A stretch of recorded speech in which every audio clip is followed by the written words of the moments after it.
What it do, peeps? Next, we're going to get into the transfer portal and what I think is causing everybody to jump in it.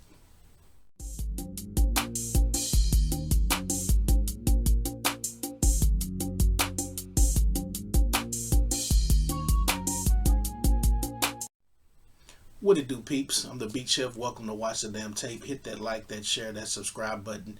Hit that bell to get notified when I drop my next video. New subscribers, I appreciate you joining. Hope you enjoy the show. Hope you get something valuable from it. Old subscribers, thank you for helping me push this content out and build this platform. Let's get right into it. I came up with a list of the top 5 things I believed were causing women to jump in the portal. Well, pretty much you can use it for women or the men's game, but I'm just particularly focused on the women's game because that's what I can primarily cover. Number 1, the stage is too big. Many of these players are the best player at their high school, led their team to multiple state championships, city championships, been the best player, the most heralded player. And now you've left your school, whether it was a big high school, small high school, don't really matter. But now you're on the campus of, say, a UCLA or a USC, and now you're just a player. You're just another person. It's a culture shock, especially for this generation of athletes and people in general. They are so coddled from the time they've been on every select team, basically every AAU team from the time they were 8 or when they started playing basketball to the time they're in high school. And now you're on a college campus and you're reduced to, oh yeah, it was a high school All-American, but there's 3 more that were juniors and there's 2 seniors that were McDonald's high school All-Americans. Or there was 3 people, the 3 people on that bench, they were 5-star recruits. And you're just another 5-star coming in. They were highly touted when they came in. Goes into my second point, competition. Give you a perfect example. UCLA has lost basically their entire 2024 freshman class. Avery Kane, 5-star recruit. Kendall Dudley, 5-star recruit. Elena Asamal, highly touted.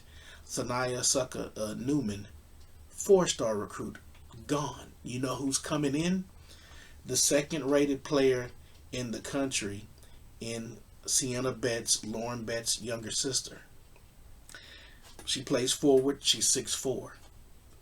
Now remember, I told you that at last year, when your senior year in high school, you were the greatest thing since sliced bread. You were 6'1", and the player you played against was probably 5'9", and you just killed them in the state tournament. You averaged 27 points and 10 rebounds and 3 assists your senior year, and you thought you were big. You thought you were big stuff. But now another person that's coming in, and they got that size, and you're like, ugh. And it goes back into the stages too big. My number 1 point, yeah, you were dominant at your size, but now there's other girls that are playing, and they're just as big or not bigger, and they're dominating. And you're running from that fight. See, UCLA, they know Sienna Betts is probably going to start. But you should make it as difficult for them to put Lauren Betts' sister, in that starting lineup as possible. You got a year of playing in that system under Coach Corey Close. There's no need for you to run off. But that goes into my third point, culture. And I should have just put culture/coaching. These kids are all wooed. These coaches go into their living rooms, talk to their parents, attend their games, watch their playoff games, watch their state championships, send tons of scouts and staff members to go scout these girls. And you've been courted your whole career. You've been coddled. And now you've been courted by a school, or coveted, courted by multiple schools for most of them. And you pick this school, this the coach, oh, you love what the coach said to you, and then you get on campus and you become, like I said, part number one, stage is too big, you're just a player now. I got a bunch of McDonald's High School All-Americans. Kiki Rice is a McDonald's High School All-American. So just imagine you go into that school and you're her backup, and you're never going to unseat her, nor do you want to challenge her for significant minutes. And you having it out with the coach, because the coach is going to ride with the players that are going to get them wins. So they show favoritism. They're not kissing your butt no more. They've already recruited you, got you on that, you signed that letter of intent. It's over. Your only escape is the portal. So now you want to, perfect example, Malaysia Fulwali.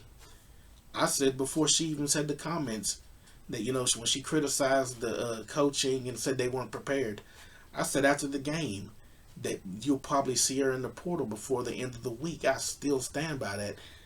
She's a prime example of culture and coaching. You're not afraid of competition, but the coach and the culture has Raven Johnson starting over you, and Raven Johnson is a terrible shooter and doesn't score a whole lot of points and doesn't really warrant starting.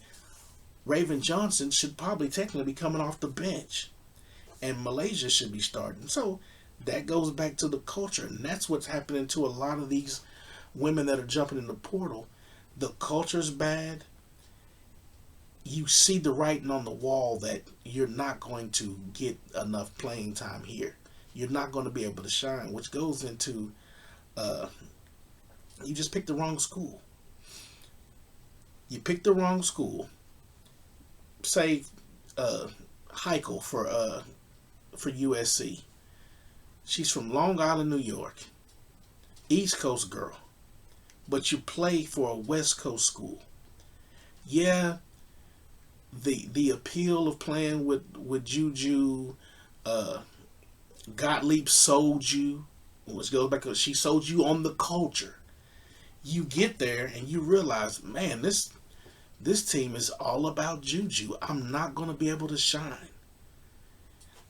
There's no more fanfare. Nobody knows you. Which now it goes back to number one. The stage is too big. Nobody knows you. You're just a person on the team.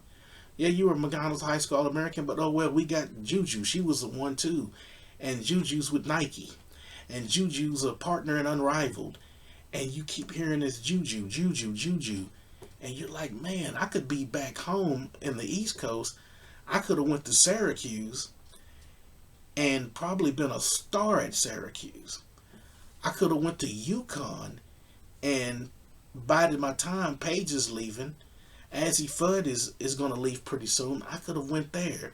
I could have just went to Penn State, and my parents wouldn't have been that far away. So there's a lot to go into that.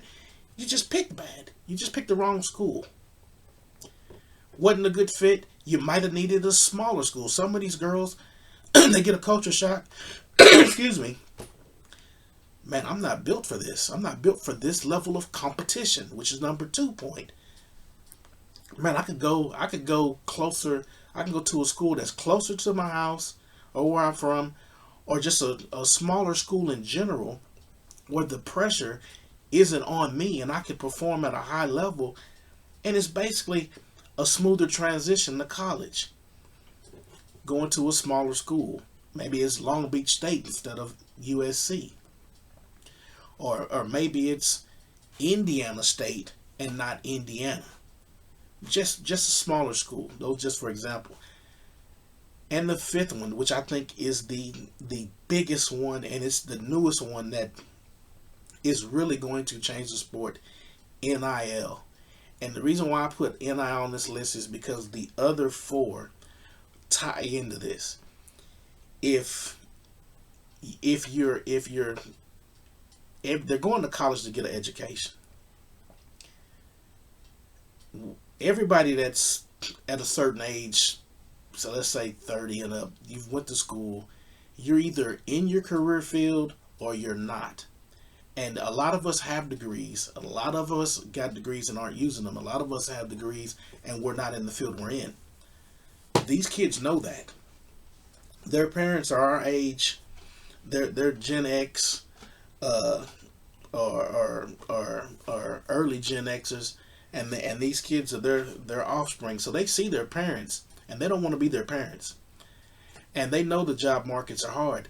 So if I can stay in school and perform at a high level and play my sport and get additional money, it'll help me when I get out of school. Because let's face it, the WNBA is there's only a few jobs in the WNBA. It's probably the hardest professional sporting league to get in and thrive. There's only so few teams and so few positions, and the rosters are like around 12, 13 players apiece. So the WNBA, excuse me, is basically one of the best part-time jobs in the country, especially for a woman. The WNBA is by far the best part-time job. Let's leave the NBA money aside and you not liking what the WNBA, that don't matter. $76,000, most people would sign up for $76,000 for a few months. They play from May to October. Let's not get it twisted. You get free travel, you get food, you get everything on the road. Those ladies have it made regardless of their crying. So these girls are looking at them and saying, you know what? I might be able to go to that. But for right now, I can get a deal based off of my play and my popularity. And that's why they're doing so much stuff on Instagram, so much stuff on TikTok. They're all trying to cultivate their profiles so that they can get sponsorships and deals, endorsements. Perfect example is Flau'jae Johnson, one of my favorite players. The second round of the playoffs, I forgot who LSU was playing, but they were killing them. And during that game, they showed a Powerade commercial with Flau'jae Johnson at least 10 times in that game. In that game, in that commercial, I noticed Flau'jae Johnson had her LSU jersey on the entire time. So that let me know that this was a brand deal between Coca-Cola, which owns Powerade, and LSU.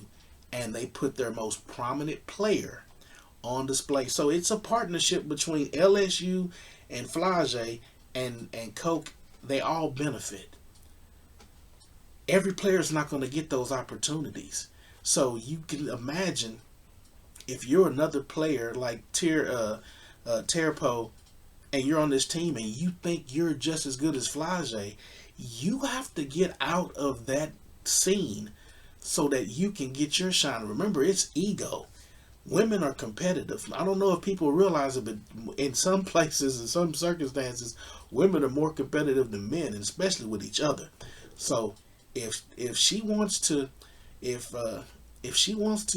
get some major endorsement dollars, she's got to get out of Flau'jae's